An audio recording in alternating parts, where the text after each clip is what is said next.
إذن نبدأ اليوم بحول الله وقوته في باب ما رسم بالتاء المبسوطة. ما هي التاء المبسوطة وما قصتها؟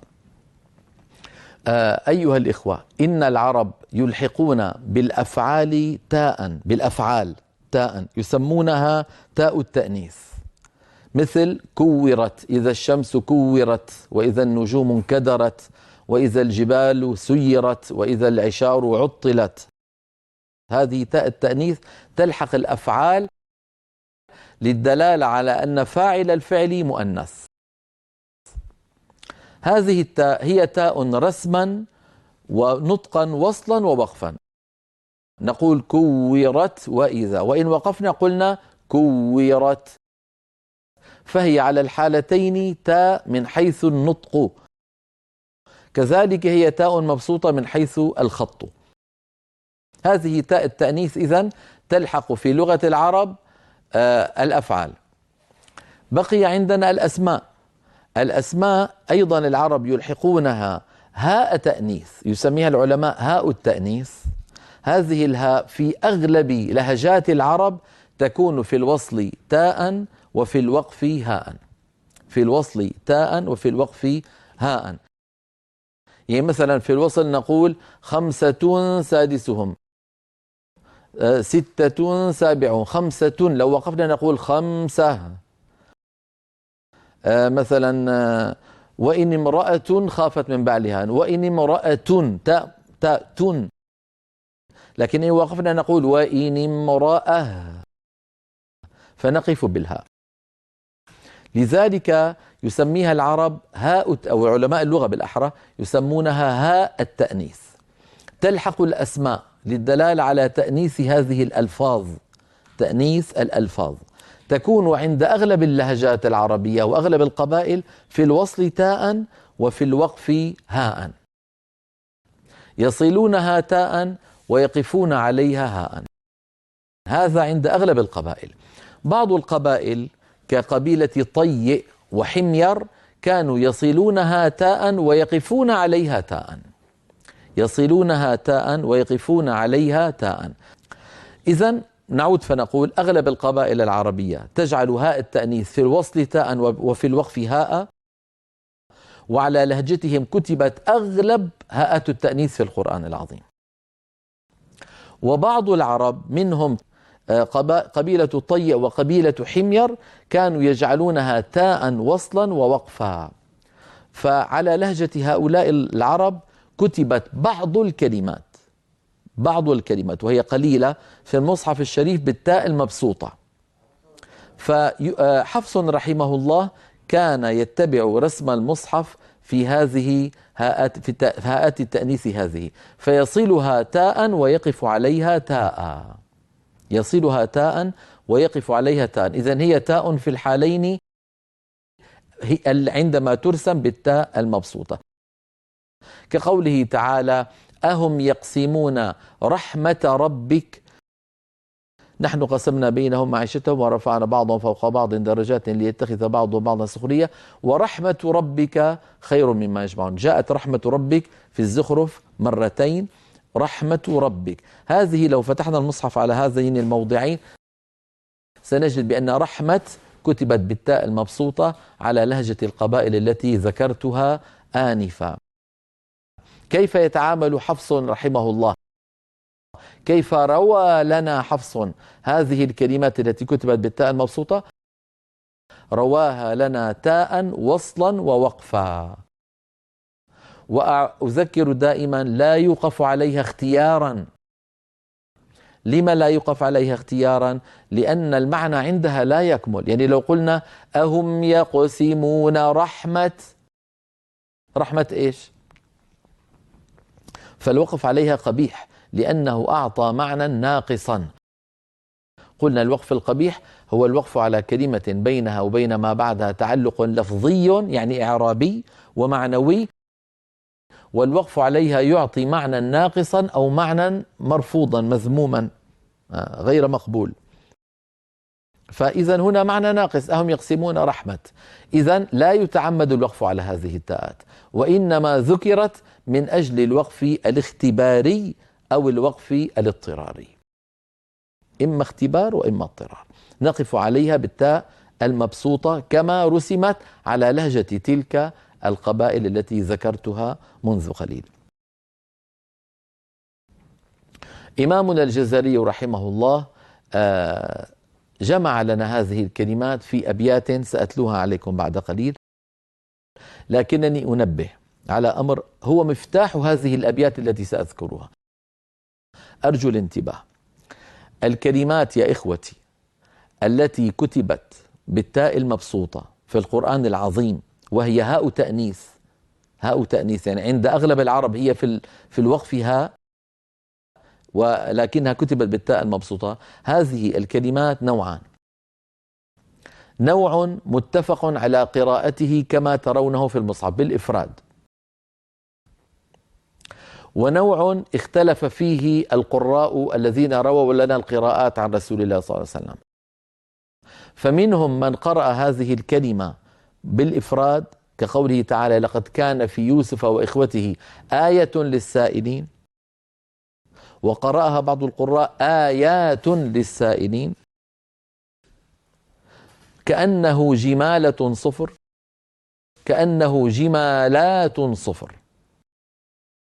إذن قسم قرئ بالإفراد بإجماع، وقسم قرئ أحيانا بالإفراد من قبل بعض القراء، وأحيانا بالجمع من قبل بعض القراء.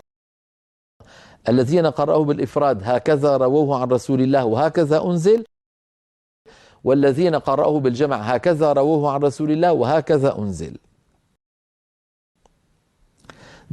دعكم من هذا القسم الثاني الذي قرأه بعض القراء بالإفراد وبعضهم بالجمع. سنؤخر الحديث عنه إلى آخر هذا الباب كما أخره الإمام الجزري. نبقى في الكلمات التي اتفق القراء على قراءتها بالإفراد.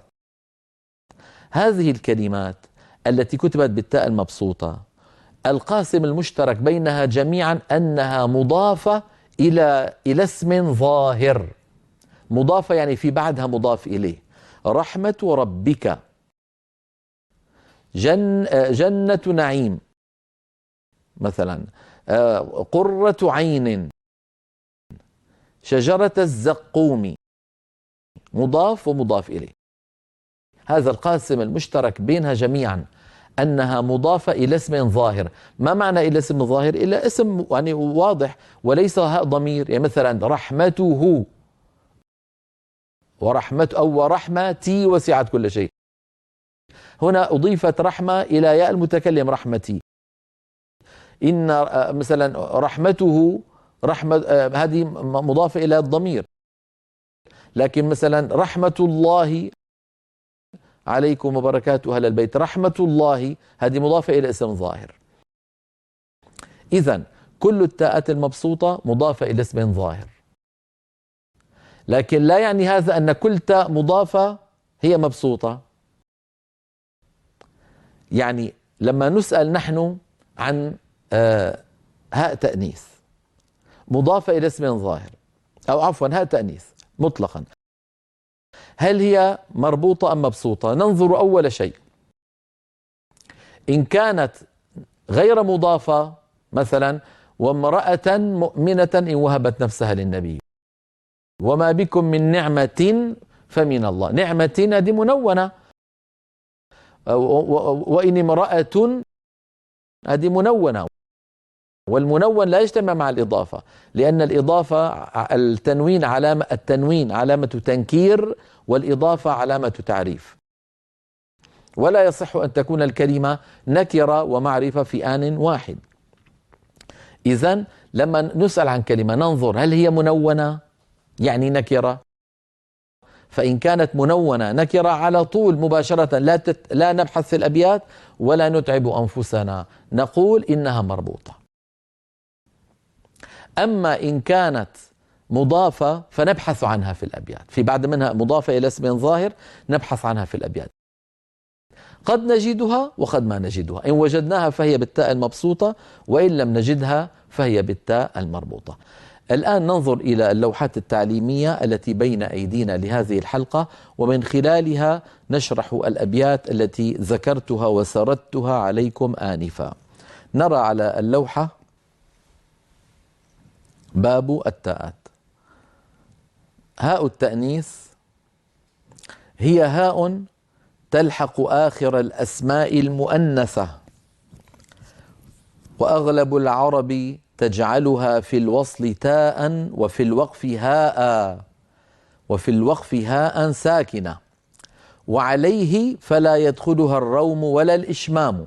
هذا الكلام دخول الروم والإشمام وأنه لا يدخل على هاء التأنيث التي ترسم هاء نرجئه إلى الباب الأخير الذي سيأتي معنا في المنظومة إن شاء الله. نحو نعمة يوقف عليها نعمة، هكذا. هذا وقد كتبت بعض هاءات التأنيث في المصحف الشريف بالتاء المبسوطة على لهجة بعض العرب الذين يقفون عليها بالتاء. ذكرت لكم منهم قبيلة طيء وحمير. نحو رحمة ربك، رحمة ربك، هذه يوقف عليها رحمة عند هؤلاء القوم.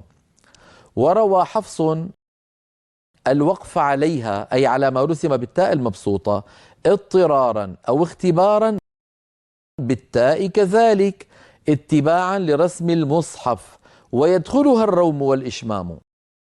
أيضا هذا البحث موضوع الروم والإشمام لا أستطيع أن أتكلم عليه الآن لأنني لم أشرح الروم والإشمام بعد، سنشرحه بإذن الله وحوله وقوته في آخر المنظومة.